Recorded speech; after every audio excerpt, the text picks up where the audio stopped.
the impact of Wii Sports and Sports Resort. Hang on a minute. Not you! You get out of here! Okay, I don't think you truly understand the impact that these games had on the entire world. I mean, unless you were alive and witnessed the Wii craze for yourself, you just wouldn't get it. Everyone and their grandmother was doing disgusting things to get their hands on one of these little fellas. People lined up on the streets, scalpers walking out of stores with like 50 at a time, my fun uncle getting arrested at Walmart for the incident. But even though we were all chasing down this console, it wasn't really the console that we were all longing for. It was what lied inside that sweet, creamy box that everyone was dying to try out. That one-of-a-kind experience that came to life through the magic of Wii Sports. But while fun and simple on the surface, that doesn't necessarily mean there aren't layers to how deep these games actually go. The more you start looking around, the more things you begin to notice. And my friends, that's exactly why you and I are gathered here today. You see, right here, right now, me and you, we're going to be exploring some deep, treacherous waters and having a look into the darker side of the Wii Sports series. But not just Wii Sports, no ma'am! I filled my pockets as deep as they could go today, and I'm bringing you the ultimate Wii Sports Iceberg. That's right, baby, I'm talking Wii Sports, Sports Resort, Wii Sports Club if you even know what that is. And there's even an entry from Switch Sports, even though there isn't really much going on there. So you know the drill. Starting off with the lightest, probably most well-known entries and getting progressively deeper. Me and you, we're diving into the ultimate Wii Sports Iceberg. Starting off with a tale as old as time itself. Tier 1, the slippery bowling ball. If you aren't already familiar with the slippery bowling ball Easter egg, that's probably because you're a little weirdo. What do you live under a rock? Disgusting. Anyways, when you grip and rip the bowling ball as fast as you can down the lanes, sometimes in your mass amounts of excitement, your meaty little fingers can actually slip right off that ball and you'll toss it backwards. This elicits an always hilarious reaction from the me audience. This iconic moment has gone on to appear in so many different places. It's just one example of many that shows off how much personality got packed into these games. The Mario Golf cameo. Nintendo's golf game debuted in 1985 with the hit title you all know and love, Golf. Yeah.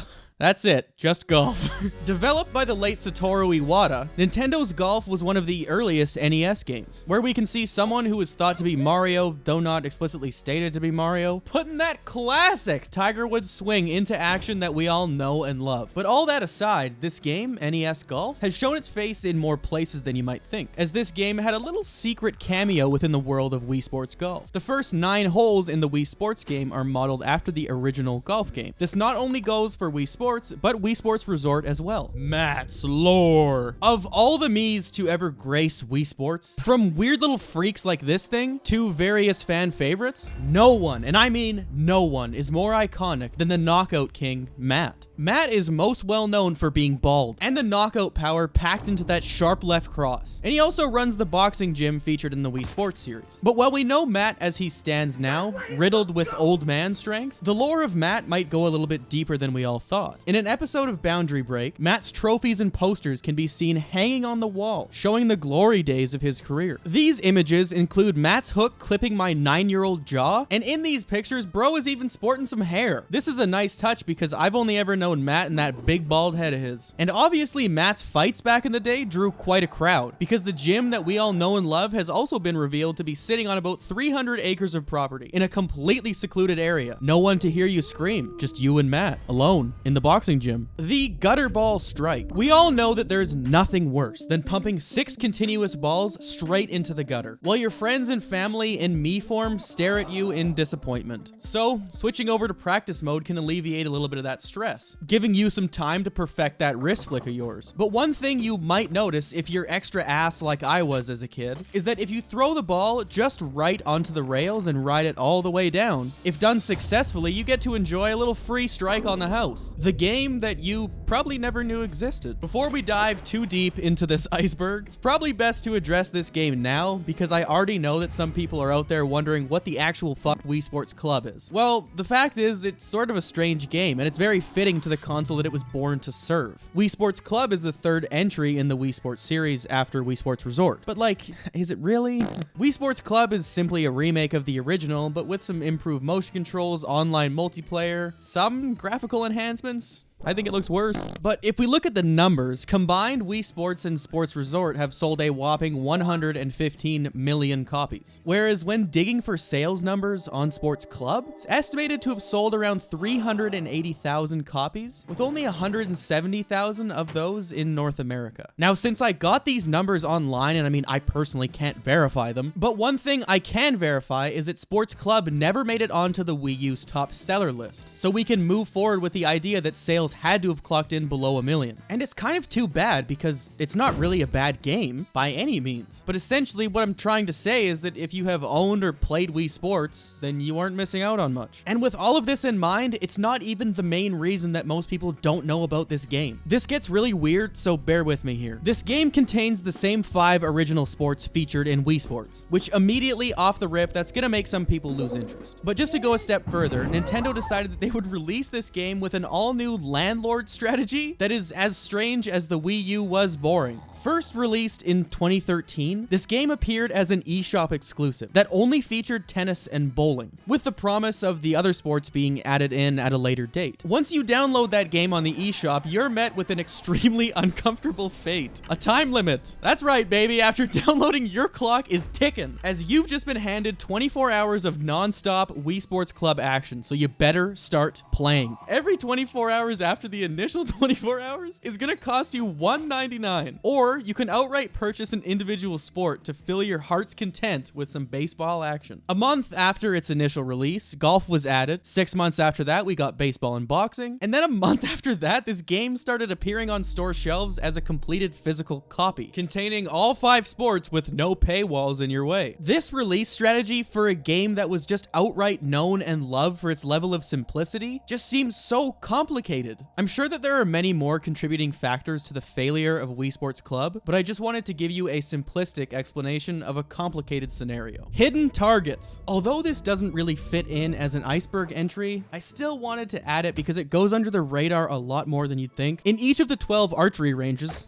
4 for each difficulty, all feature a hidden target. Some of these are pretty much impossible to find without the assistance of a walkthrough, even though you think if you'd seen a watermelon sitting on a pathway, you might notice it. But while finding these targets can be quite challenging, hitting them is a different story entirely. With wind, speed, and directions changing, it's quite a task. But anyways, I thought I'd feature an entry that I thought was kind of cool, so on to the next. A little treat! Each game within Wii Sports Resort has its own champion that stands before you. Without a doubt, the most famous champion being the big hunk that we all know and love. But while I might not be able to beat Matt himself, I can sure take my anger out on Eva. But anyways, back to Sports Resort. Pro Class is an unlockable skill level that is reached when exceeding 1,000 skill points or above. Each Pro Class unlocked gives the player a little something special for all their hard work. In sword play, the player gets a purple sword and a new set of armor. Table tennis, you get the hotel slipper. Basketball and cycling, you might as well just get a fuck you because all you get is a congratulations. And in Island Flyover, collecting a set number of eye points unlocks different rewards, such as flying at night or the vacation home on the private island. But in Wii Sports, you're awarded those silver boxing gloves upon beating Matt. And while those were just iconic, Wii Sports Club had to just go and mix it up a little. Sports Club gives you dragon, shark, flaming boxing gloves upon beating Pitt, the metal spiky baseball bat upon beating Enrique, and the frying pan tennis racket after putting the beats on Barb and Alice. Woohoo Island's evolution. Woohoo Island, most iconically known as being the home of Wii Sports Resort, has become such a staple in the world of Nintendo. It's got such a nostalgic ring to it. I mean, myself and millions of others literally grew up on the island without even realizing it. And that's mainly due to the fact that this island didn't just exist solely in Wii Sports Resort, but has actually made cameos in several games. It actually made its first debut in an entry that we'll be talking about later. But essentially, when playing an airplane demo, a very early build of Woohoo Island can be seen. But at that time, Woohoo Island wasn't the original name of this quaint little town. According to data miners, when breaking into the early software that featured this demo, the build of the island was called Wii Island. From here, Wii Island would go on to become a part of the world of Wii Fit, except with a brand new name. I can remember going for plenty of jogs as an obese child around my favorite place, Wii Fit Island. However, this version of the island features a lot less of the iconic landmarks, and in my opinion, falls lackluster to Woohoo's explosive personality. But But that did lead us here, to the magical world of Wii Sports Resort. Seemingly overnight, Wii Fit Island transformed into this living and breathing place full of activities and bright colors. From here on out, this island would go on to be featured in countless Nintendo titles, like Wii Fit Plus, Wii Fit U, a weird cameo in Face Pilot, Pilot Wings Resort, Woohoo Island being split up into tracks featured in Mario Kart 7, Smash, and more where that came from. Nostalgia to go. In my opinion, the music and sounds featured on the Wii, from the sounds of the remote all the way to the menu music and everything in between, all of that has to be some of the greatest music of all time. So with that being said, and if you agree with me, maybe you could use a little more. In the original Wii Sports codebase, an unused 5-second clip of the most nostalgic music you've never heard before had been discovered. It's thought that this tune was to have originally been placed somewhere in the Wii Fitness mode based on the file name, as it follows the same naming conventions that the title screen themes do. But where there is only one unused track in Wii Sports, there are two that do not get used in Sports Resort. The first one was supposed to be a jingle for the first stage in the archery sport, and the second is said to be associated with the frisbee dog and power cruising sports. Morse code. Sometimes in Island Flyover, when flying close enough to the lighthouse, you might hear some of these odd little noises. As a kid, I always thought this was like a friendly little reminder that I was getting too close to the lighthouse, but this is actually Morse code messages being sent from the lighthouse. These messages include 3 separate variations, each one of them with a question and an answer, and these 3 messages translate out to, Morse code takes forever. It sure does. Does anyone out there know how to use Morse code? Sorry, use your radio. And why does anyone use Morse code anymore? Good question. The NES Easter egg. If you've ever headed out on the town for a nice peaceful island flyover and thought you were having a manic episode because the faint Mario sounds that you would hear, like I did as a kid, then I'd like to comfort you by telling you that you're actually not as crazy as you might have thought. And if you don't know what I'm talking about, let me explain. When flying around the hillside cabins, you can hear a small snippet of the Super Mario Bros. For the NES. There are 2 different sounds that you can encounter, one of the theme and another for the death noise. And if you fly by the hillside cabins at night, the eye point will state that it sounds like someone is playing NES, but they might need some pointers because they fucking suck. Tier 2.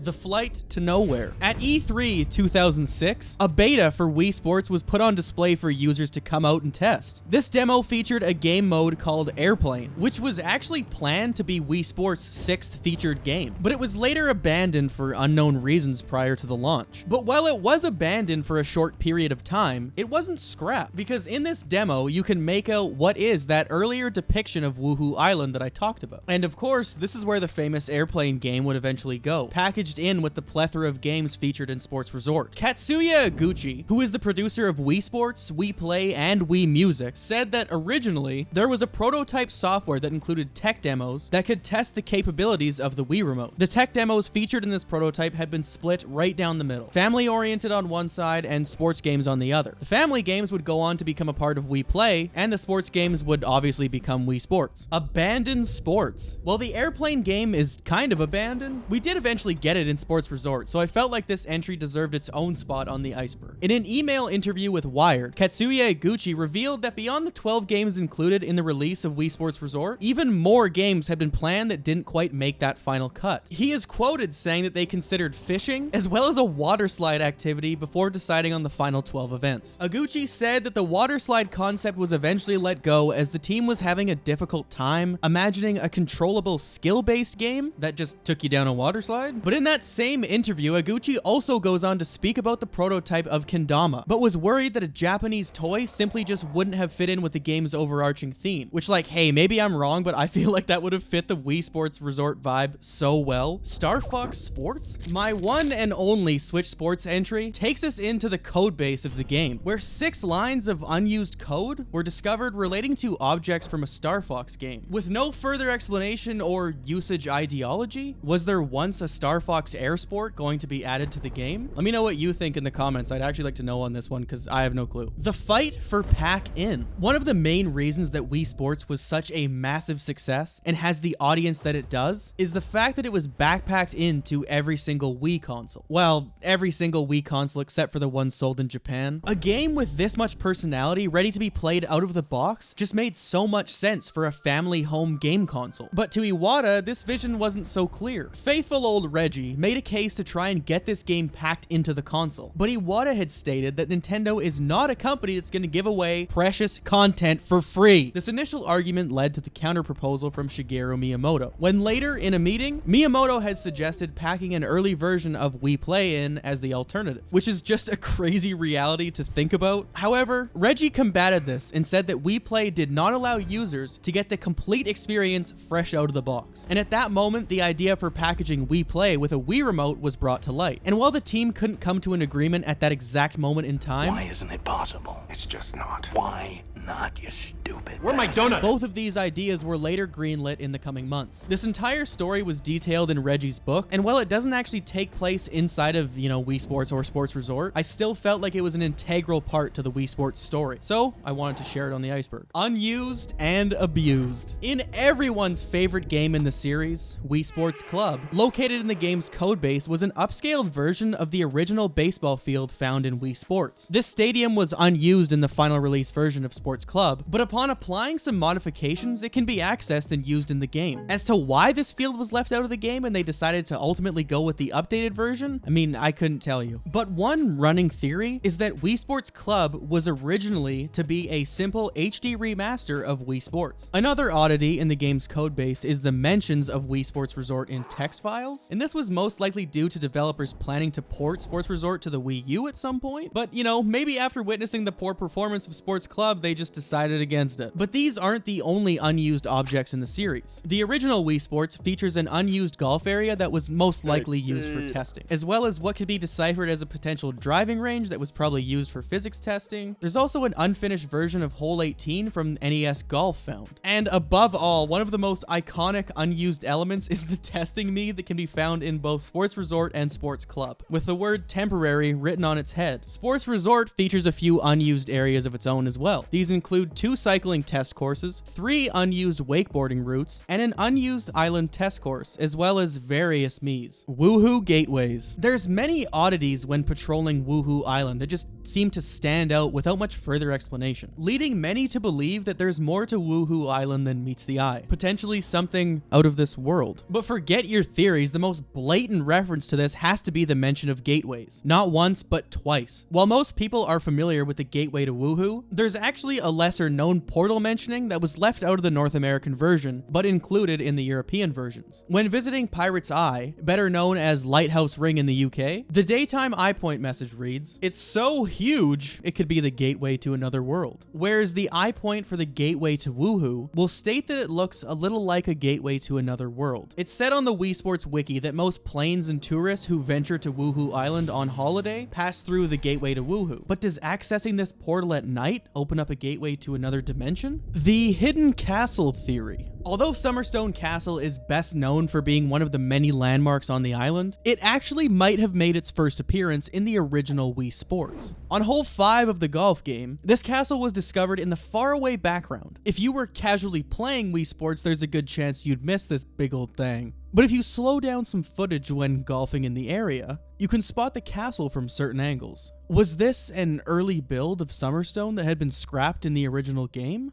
Or was this potentially going to be used in like a mini-golf-esque way? I guess we'll never really know. Sea Serpent Cavern. At nighttime in Sports Resort, there are mentions of some eerie singing taking place. And if you fly into the Sea Serpent Cavern at night, you will hear this singing. The audio heard inside the cave is up for debate, as many have theorized that what we hear is actually the voices of the ancient inhabitants of the island singing, while others have said that the cave could be cursed or hexed. It's theorized that some of the ancient inhabitants of Woohoo Island are still lurking around, protecting their monuments from trespassers. This could be one of the main reasons that the residents of the island are oftentimes concerned with getting home before it gets dark out. Woohoo Times Square. Not really so much a video game entry, more of a funny, lesser known promotional piece for Sports Resort was when Nintendo had turned New York's Times Square into Wii Sports Resort's Woohoo Island. On July 23rd, 2009, Nintendo brought in 50 tons of sand to transform Manhattan's Military Island into Woohoo, giving live demos of the game and even featuring a bar serving tropical drinks. They had beach chairs set up for people to lounge in, live music playing, and of course, crowds gathered here to take it all in, wielding Wii remotes and testing out the magic of this soon-to-be released game. I mean, personally, looking back at times like these, I think 2009 was the last time that I truly remember being happy. All islands. While Woohoo is our humble abode, it's actually not the only main island featured in Wii Sports Resort. Although a little less known than Woohoo, you have definitely visited Wedge Island whether you realize it or not. Wedge Island is where the first 9 golf courses in Resort are located. Wedge is the second largest island in the Woohoo archipelago. This island can be accessed by traveling on a ferry, but you can also find your way into this big green oasis by playing golf, disc golf, or island flyover. Oh, I bet you thought that was it, hey? Yeah, you're wrong, because you'd be forgetting about Fireworks Launch Zone 1, Fireworks Launch Zone 2, Deserted Island, and Private Island. The first two are pretty self-explanatory, but Private Island is an uninhabited island that Miis sometimes go to visit. And if you collect yourself 80 eye points, a house or a castle can be built on this island for you. As far as the Deserted Island goes, this is also an uninhabited island that is sometimes visited. Based on the etymological aspects of Woohoo, it's thought that this might be based on the Hawaiian Islands. Tier 3. Shape-shifting Miis. There's a popular running theory that the base Mii models are derived from the popular Japanese toy Kokeshi dolls. When looking at the two side by side, there are various similarities for inspiration. At least in their most simplistic form, I mean, yeah, it makes sense. But when analyzing the Mii's abilities in Wii Sports, these Miis might be capable of a lot more than we initially thought. Depending on the sport and activity at hand, our beloved Miis adapt to their surroundings. When you're playing tennis, golf, or even boxing, you'd usually use your hands and legs at the same time. But for example, when I play baseball, I often just leave my lower half in the dugout. Going a step deeper into the Mii lore, there's various theories floating around that the Miis are actually not human at all. And I know their Miis are not human, but you know what I mean. This is expanded on in the game Tomodachi Life by the Miis floating out weird lines of dialogue, such as, "You cannot defeat us, Earthlings, we are the Miis." But that's an entire iceberg for another day. The wrong hole incident! Although I know it's rare, I can't even count the hours that I spent trying to get a hole-in-one when I was playing Wii Golf. I don't know if it's just me and my shaky hands, but I always had a little bit of deep-rooted hatred in my heart for that game and that wiggly little bar. But while I had my head down trying to get a hole-in-one, my friend invited me over one day after school so that he could show me the asshole-in-one. Pause. No, what I'm talking about is the German pronunciation of ace. Upon changing Wii Sports and other games in the series, when you get that heavenly hole-in-one, you might notice a rather strange message appear on your screen. The Wii Sports Mandela. One of the best parts of Wii Sports is the heavenly grace period between completing your intended action like bowling a strike, whacking it onto the green, and even knocking down your opponent. I can't speak for everyone, but Josh Millman, the voice actor of Wii Sports, is without a doubt the voice of my childhood. However, a popular post in the Mandela Effect subreddit remembers the game a little bit differently than I do. And this post reads, "You win, except you don't." The user, Rampo7, goes on to outline a situation where they had been searching for the iconic voice clip of the Wii Sports announcer saying, "You win," only to find out that line was never said. However, Rampo7 is far from the only person who remembers it like this. Several users in the comments began rapidly trying to hunt down this voice line, thinking like maybe it was potentially mistaken, maybe it was in Wii Play or Wii Fit, or maybe it was in Resort. This is probably my favorite entry on the entire iceberg, so leave a comment and let me know if you remember a voice line for winning and losing. Obscure variants. Wii Sports and Sports Resort being released on the same console, and Nintendo's history of creating fun little bundles just go hand in hand together. That's why if you look hard enough online, you can find a Wii Sports and Sports Resort 2-in-1 game floating around. In this bundle, both games are actually on one disc. And while this seems like the perfect retail gift that your big fat auntie would buy you at Christmas, it actually wasn't sold on its own, but instead was packed in with a black Wii. But that wasn't the only obscure release in the Wii Sports series. Out there, right now, floating around, exists a game called Wii Sports Resort World Edition. There's nothing really special about this game besides having no regional restriction. With the Wii being region locked, this can be an extreme pain when you're constantly flying around the world in private jets, packing around copies of your favorite Wii games, only to arrive at your mistress's house to find out that her Wii is not going to let you show off your boxing skills to set the mood. But while I can't pinpoint the price you'd pay for something like this World Edition, I can tell you that you might just shit and piss yourself when you find out that the rare variant of a Wii Sports Resort Wiimote and Nunchuck is going for about $400 Canadian right now, which in turn is about 300 US or 240 British pounds. These sets were created as a part of an exclusive giveaway that only took place in Japan. With only 5,000 produced, it's unfortunately going to cost you if you're trying to get your hands on one of these blue bad boys. Tier 4.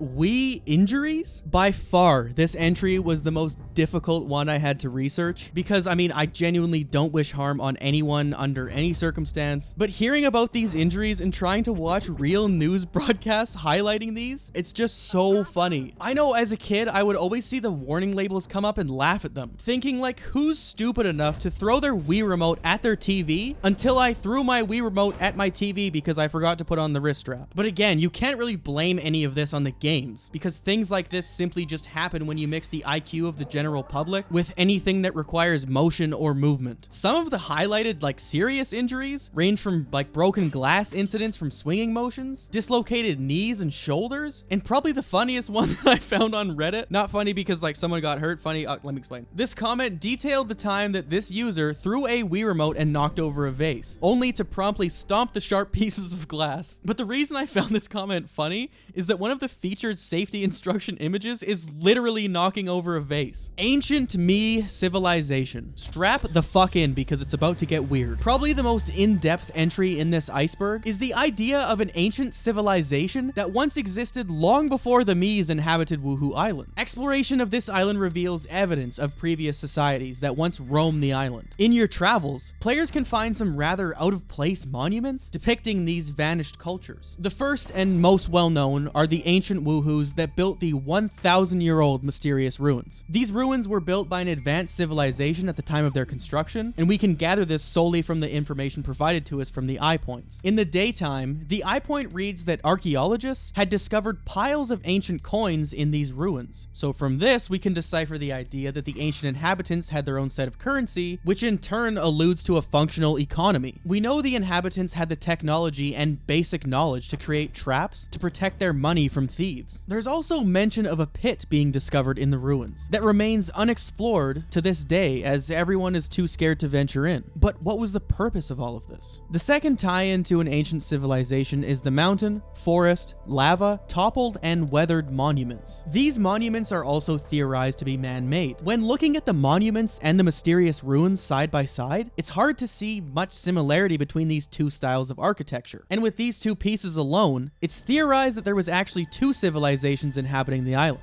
Whether these two civilizations coexisted, fought for the island, or if they existed at different time periods entirely is unknown. But one of the darker pieces of lore that we do know lies within Summerstone Castle. This castle is all but said that it was not built by the ancient inhabitants of the island, solely given how drastically different the medieval architecture is in comparison to the more Aztec-like structures found in the game. Although it's not set in stone, get it? Because it's... The working theory is that this castle was crafted upon the Mii's or another civilization's colonization of Woohoo Island. If we use history as a guide, this was most likely home to a leader or prominent figure in the civilization. But above all, until we revisit Woohoo in a later game, given the small amount of lore that we do have to work with, it's hard to make heads or tails of the history of the island. Extraterrestrial instruction. One thing that I kept noticing throughout my research was how similar the monuments found within the game are to the ancient pyramids in real life. Not like visually, more with like the mysterious theories and stuff, like, you know what I mean? You know what I mean? Almost like these things are shaped up to be the pyramids of the Mii world. And much like our real pyramids, there are several conspiracy theories floating around these fake monuments as well. With the mainline Wii games such as Wii Party, Wii Party U, Wii Play, and quite a few others, the Mii's have several interactions with UFOs. I mean, come on, there's even a mini game in the shooting range of Wii Play where UFOs are trying to abduct the player's scares me. But all along, the Miis seem relatively unbothered by the existence of these creepy little critters. So could the inclusion of these UFOs on Woohoo Island in games like Wii Party U and Pilot Wings have anything to do with the construction of these ancient monuments? Or is this just simply a coincidence? The Makawoohoo eruption 213 years ago was the last time we saw this bad boy let loose a little bit of that hot red volcanic goo. I mean, unless there's been a horrifying accident at the Wii Sports Resort that I haven't been informed about in the last few months, then yeah, 213 years. But the last eruption does bring many questions to the table. Who was inhabiting the island at the time of its eruption? We can tell by the architecture that's still standing today that the eruption wasn't cataclysmic, destroying everything in its path. With the ancient ruins still standing, this eruption would have had to have been a mild one at worst. But while signs of life still stand on the island, what became of those living on the island prior to the times of the modern Mii? One of these clues of the eruption may have been featured in Wii Fit U. When playing the scuba minigame, underwater lies mysterious monuments eerily similar to the ones found above ground on Woohoo Island, which leads us to more questions than it does answers in the long run. Did the eruption of Makawoohoo cause these monuments to sink? Was Woohoo Island once much larger than it stands today?